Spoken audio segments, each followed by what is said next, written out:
Good morning, gardening friends. Today is Sunday, June 11th. It's about 7:30 in the morning, and it's rather pleasant outside. Miss Baby has come to visit, have a little snack, and then be on her way for the day. We had a little bit of rain last night, which is much needed. I've been watering every day, and things have been growing hand over fist. There you can see the plaque that's up against the wall is just about already ringed by the potato vines.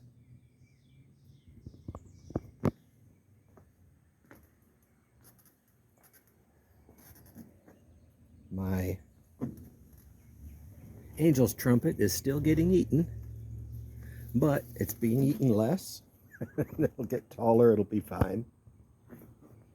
Plumeria is really making some headway, and the flower stalks are doing nicely.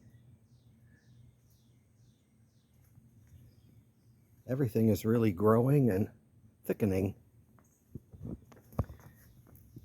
These plants that I got from Walmart are doing okay, except for this one over here, toad lily. It's being eaten, but it is what it is. I will probably plant them in the ground pretty soon. Toad lilies don't do well in pots. I have tried, and they don't like to be constrained, I guess. But if you plant them in the ground, they'll get huge. In pots, they don't get that big. My roses are still doing well. They've kind of enveloped the little water feature I have there. You can see they have a nice fragrance. I'll get a little closer here. But this is why you have to pick them. This rose opened yesterday, and you can see how it got fried in the sun. So I usually like to pick them when they're about that size before they've opened too much. And they'll last 3, 4, maybe 5 days inside, bringing that fragrance with them. Oh, Miss Baby's coming back for seconds. Here you can see the ground cover plant is actually growing already. You can see it. When I made those little clusters of sedum, I made like little bouquets. They were all the same height. And now they're starting to spread out a little.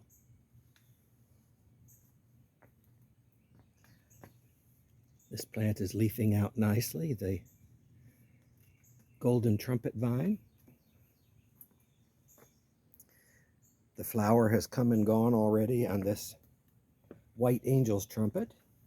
Oh, and here is the datura seeds that I planted. They had reseeded, or they seeded themselves at the base over here, and I dug them out. And they're actually sending out some growth, so I'll probably plant them in the ground somewhere. And my pitiful but-growing dill. I've got 2 sprigs of dill.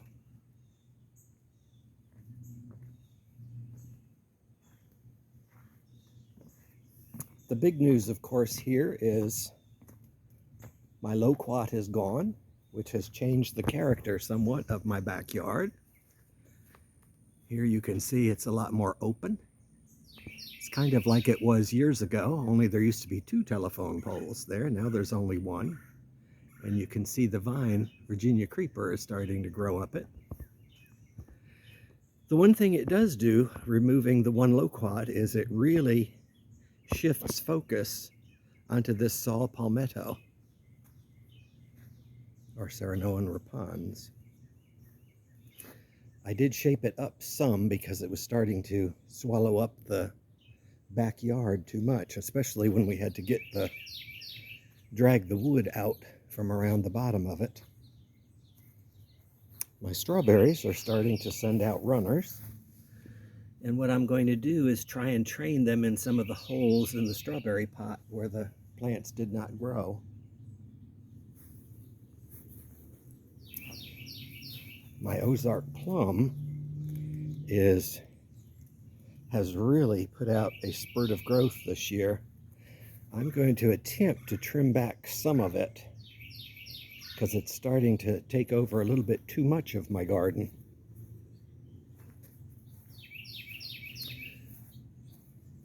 Back in here, it just needs a little work over. My vines have kind of taken over the top of the fence. They'll need to be pruned back this week. But here is the new look. I did get a couple of hooks for the wall back here. I have those hanging ferns over there, and I bought 2 more hooks to put in this area where it's open.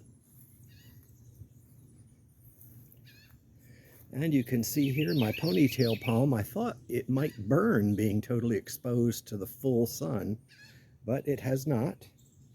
And it's on the pedestal that I made out of the old stump. I'll tell you one thing, these blueberries are going to do really well over here now. As should the bottlebrush tree. Truth be told, it did get whacked with one of the branches that fell from the loquat. But it is what it is. It didn't break, it just sort of toppled it over a little bit. Being in the full sun, it will stretch out very quickly. Here you can see the close-up of my potted house leeks. They're doing nicely. Well, Miss Baby is following me around today. She's friendly. She's got to figure out how to get back into the front yard because she lives next door with Sarah. I've had a couple of visitors this week back here. I had, at the same day, it was raining. Oh, I don't want to say about Tuesday or Wednesday. And I saw the tortoise again. He was walking in that little patch between my monkey grass and my regular grass. Not here, but in another spot in the garden. And I thought he might be thirsty, so I brought a little shallow saucer of water out and put it in front of him. And sure enough, he drank, pushed the bowl aside, moved himself in another direction, drank some more, and then hot-footed it back into the aspidistras. So apparently he's living here. At the same time, I saw a nasty little armadillo, fairly tame because it walked right by me. Either that or he's fairly blind. And I chased him out of the backyard and found how he was getting under the fence. So I promptly blocked that area. Here's where I put those Japanese orchids here. And there, that's where they spend their summers usually. They did not bloom this year. They're the ones that are in the little picture I used for my channel of Miss Mimi in front of them blooming. Not Miss Mimi blooming, the orchid blooming. Ground orchid. This has turned out okay. I'm kind of debating whether to bother keeping the Phatzahedra because it hasn't really panned out as I had hoped. And to be truthful, it's not adding an awful lot to this area. It wants to grow up to the sun at the top of the fence, and I don't need anything up there.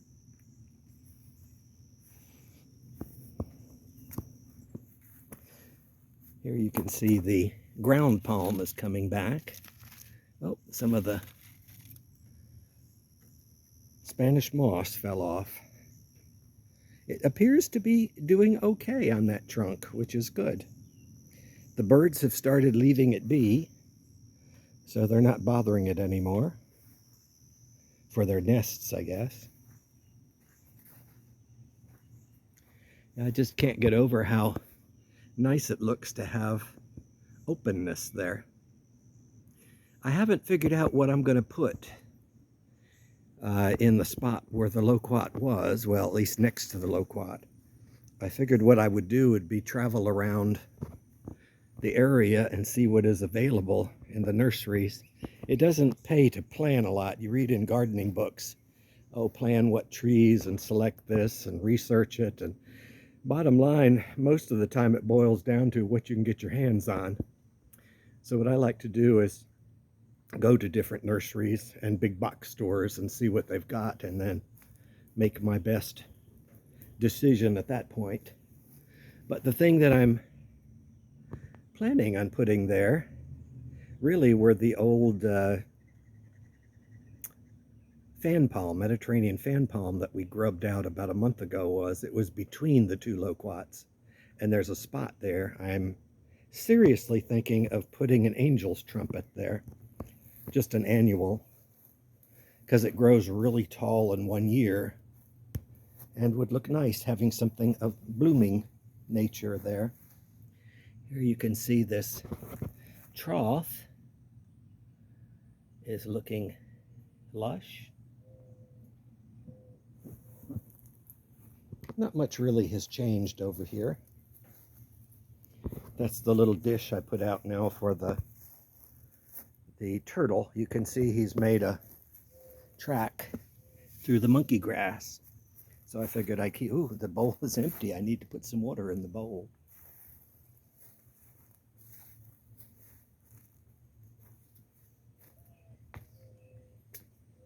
This area is really coming together nicely. I knew eventually these leaves would get huge, so you don't really notice the fact that the stake ends there and the other stick starts above it, because when you wrap the potato vine around it, which you can see I've intertwined here, it's going to take over. It's going to want to get to the top of the fence, and I'll let it. These leaves have come on nicely. This was just a bare stalk. You may recall it was coming up between our two fences. There's another fence on my neighbor's side, other side of this, and it was coming up in between, so you see sprouts here and over here, so it's going to get thicker.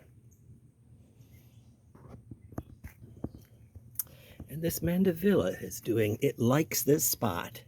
The only problem is it's kind of hard to water it without actually getting on top of it. I can't use a hose like I like to do. I fertilized this Pyrrhus japonica because it was starting to turn yellow. And if you look closely, you'll see it starting to green out again. So I put a little azalea fertilizer around it about 2 weeks ago, and it's been watered in nicely.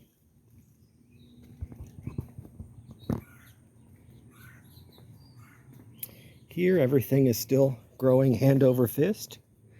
I may cut back this chartreuse colored. Why can I never remember the name of that plant? Because I don't grow it very much. I'll think of it later. But the chartreuse seems to be growing so much better than the rest.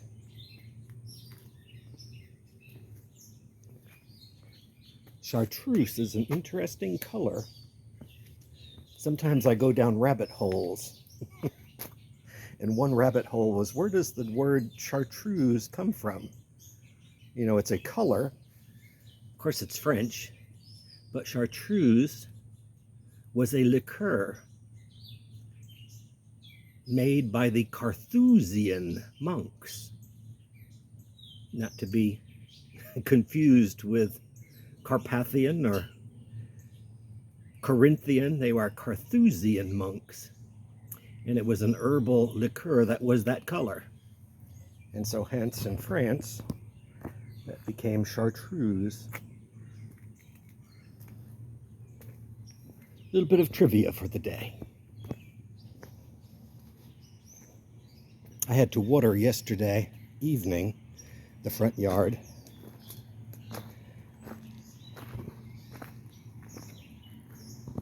I had this extra bromeliad, so I stuck it in a gap, a hole in the tree, a hollow. It had already bloomed, and so rather than throw it out, I just tucked it in the tree. I figure I'll enjoy the look of it for a while longer. Here you can see this is a potager. So that's my aubergine, or eggplant to you and me. Oh, there's a bee working over something, or just taking a break in my tomato plant. You can see I've got to pick some of the tomatoes off of that. Oh, I have Mr. Slug. He likes okra too. Maybe he's making gumbo in his stomach. And here is my bee balm. I brought this from a garden I had up north, but up north it bloomed red. And then I found out, I Googled it, and it does tend to revert to the lavender color, which is the wild form of bee balm. And it has done that. But it is extremely fragrant. It smells of Earl Grey tea. The whole plant does. Here's the tail end of my cilantro. I'm letting it go to seed. And my green beans. I'm not going to get a huge crop of green beans, but I'm going to get a little bit. My ginger is still doing well in the back corner. Bananas. I don't know as if they've grown that much since last week, but they're big. I did wind up ordering from eBay some blue bottles for my bottle tree. Blue bottles are more efficient, so the story goes, in catching evil spirits, keeping them away from your garden. And the blue shows up a little better in the garden. Here's my cassia. It's doing well. I see I kicked over my little name tag that said cassia. And that's my limelight hydrangea that looks like it might actually bloom this year. It's getting a little more sun and water now that the oak tree is gone. And this is where there's been a lot of growth. My figs haven't started turning color yet, but I have netting ready and waiting. So far they haven't dropped either, which could always happen if you stop watering them. And here's a seed that had started of zucchini. And this first zucchini blossom of the year, no, second zucchini blossom of the year. I wound up having to stake. I put 3 or 4 chopsticks at the base of that zucchini because every time you would blow leaves off the grass, the zucchini would flop over, and I didn't think it was too healthy for the zucchini. My cucumber is doing well. It's got some flowers. It's supposed to be a bush form, but I do see it's taking over my ferns. That is what it is. Yeah. And here's my borage. It's fixing to bloom. I do need to stake this one. You don't have to, but stake it up, it'll look a little better. Oh, one of my autumn carnation azaleas is starting to bloom. They will bloom sporadically like that. They'll start getting thicker towards fall, usually around Thanksgiving. And this area looks nice. The loropetalum kind of draws your attention in there, the little bit of purple. And this bed, of course, has stayed the way I planted it. The birds do use this bird bath during this stretch when there's not a lot of rain. I've been watching them through my den window behind the Nandina. And the darn squirrels, I switched bird feeder blend and filled the bird feeder up, and the squirrels came and emptied it in one day.